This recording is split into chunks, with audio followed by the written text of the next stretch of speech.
De nuevo nos encontramos aquí para trabajar hoy bajo el lema de Bebiendo agua del mismo pozo, un tema que es muy importante para el cristiano. El problema es que hay muchos pozos y hay que tener mucho cuidado a cuál pozo vamos.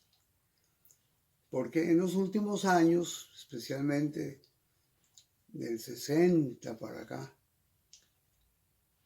aparecieron una serie de pensamientos en torno a las escrituras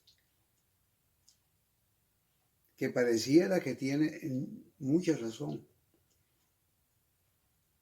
Es como un juego, pero el nombre de ese juego es éxito. ¿Qué le parece a usted, hermano? ¿Verdad que a todos nos gusta el éxito? A nadie le cae mal el éxito.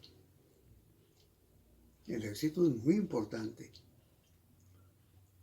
Y se mide por el éxito la verdadera fe y la verdadera realidad de la confianza que tenemos en Dios. Si no hay éxito, algo anda mal, dicen los que tienen otros pozos a donde van a beber.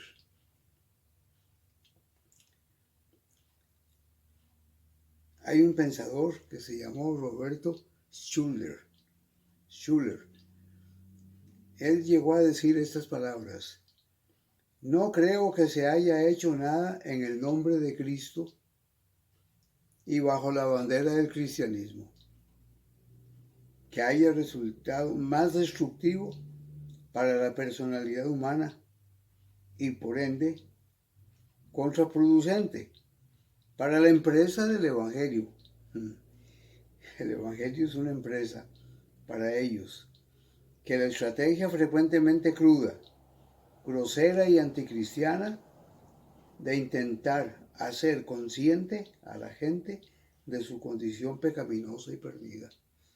Esto es lo que tiene arruinada a la gente, dice ese Schuller, que después fue seguido por Norman Vincent Peale y el otro de El poder de la mente tenaz, que escribió muchos libros.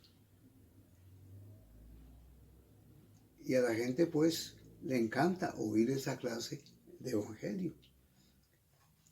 Debemos tener mucho cuidado porque tenemos que definir si Dios es Dios o si Dios es un placebo. Debemos tener mucho cuidado cómo articulamos nuestros pensamientos. ¿Fe en Dios o fe en la fe? Es fe en la fe lo que nos predican. Ustedes habrán oído, queridos hermanos, algunas personas decir: qué oración más poderosa. Cómo me gusta orar con esa persona. Es que es poderosa. Yo siempre habría creído, queridos hermanos, yo habría creído que el poderoso es Dios, no la fe. Porque la fe cambia. Especialmente una fe cuando se orienta a una cosa determinada como el éxito o como sanar a una persona. Y cuando una persona es poseída por esa actitud de que tiene que tener fe cuando ora y luego le atribuye a su fe lo que sucede, que si Dios en su amor y en su gracia quiere contestar una oración, Él lo hace porque Él es Dios, es poderoso. Es más, Él lo va a hacer sin que se lo pidamos. Dice en Juan: llegará el momento en que ya no tienen que pedir, que mi Padre sabe lo que ustedes necesitan. Y como es el Padre nuestro en Cristo Jesús, nuestro Señor, tenemos acceso a Dios, porque Él nos ha adoptado como hijos suyos. No somos nada ni nadie. Él nos hizo sus hijos por su gracia. No compramos ese estatus, esa posición. No tuvimos que pagar nada, ni esforzarnos. Lo único que tuvimos que hacer fue creer la palabra, creer que Él me amó, creer que Él se entregó por mí en la cruz y me salvó. Resulta que el señor Schuller dice que no hay nada más grosero, más terrible, que hacerle pensar a una persona que es un miserable pecador y que tiene una naturaleza pecaminosa. Según las Escrituras, de lo que yo leo en las Escrituras, Cristo murió para salvarnos de nuestros pecados. Y cuando Pablo dice en Romanos 5:1, justificados pues por la fe, tenemos paz para con Dios por medio de nuestro Señor Jesucristo. Justificados pues por la fe, somos justificados por medio de nuestro Señor Jesucristo. No es por la fe nuestra, sino porque ponemos la fe en el Señor Jesús, en lo que Él hizo. Porque si fuera por la fe nuestra, no importa en quién tengamos fe,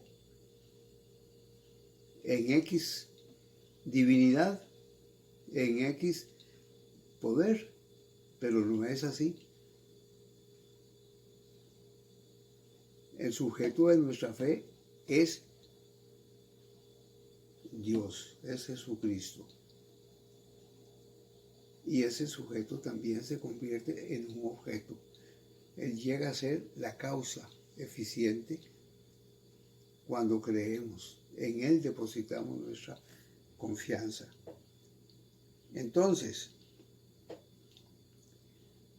según Schuller, ese escritor de hace muchos años, él se caracterizaba porque desarrolló la idea de un pensamiento posibilista, un pensamiento que posibiliza. Si yo lo creo, se va a hacer. Es tan poderoso mi pensamiento que se logra. No es necesario la Biblia, ni es necesario tampoco que Dios intervenga. Mi pensamiento es tan fuerte que logra que se haga.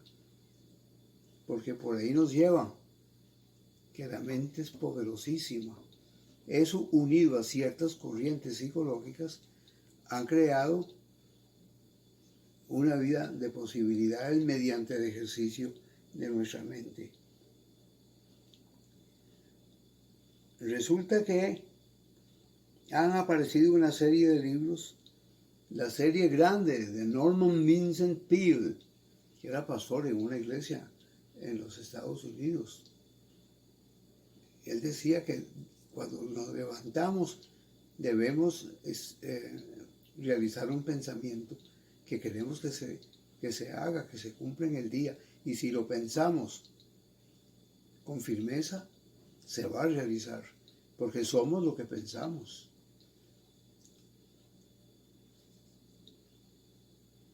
Entonces, ¿es fe en Dios o fe en la fe? Es fe en Dios.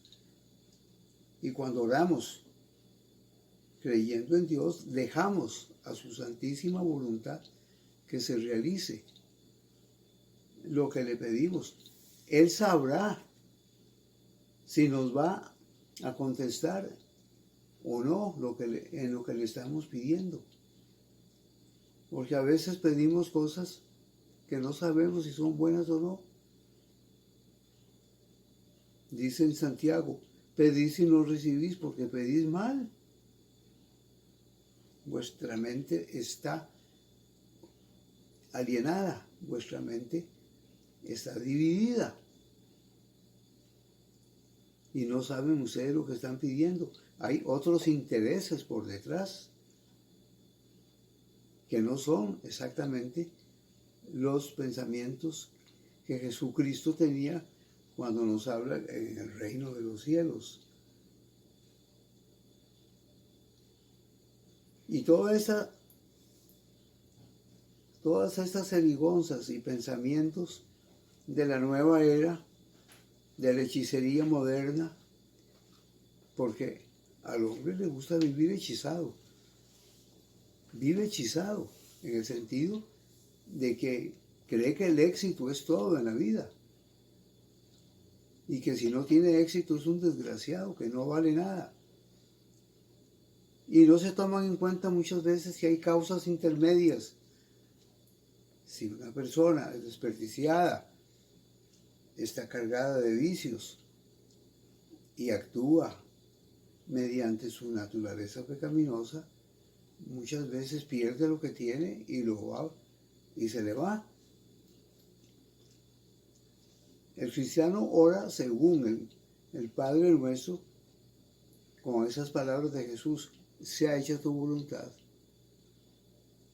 Sea hecha tu voluntad. ¿Y cuál es la voluntad del Señor?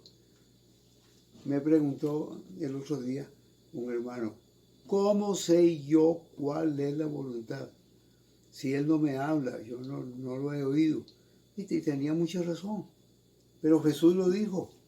En el Padre Nuestro que está en el Sermón del Monte, ahí dice: Padre nuestro que estás en los cielos, santificado sea tu nombre. Sea hecha tu voluntad. Y al renglón seguido dice, venga tu reino.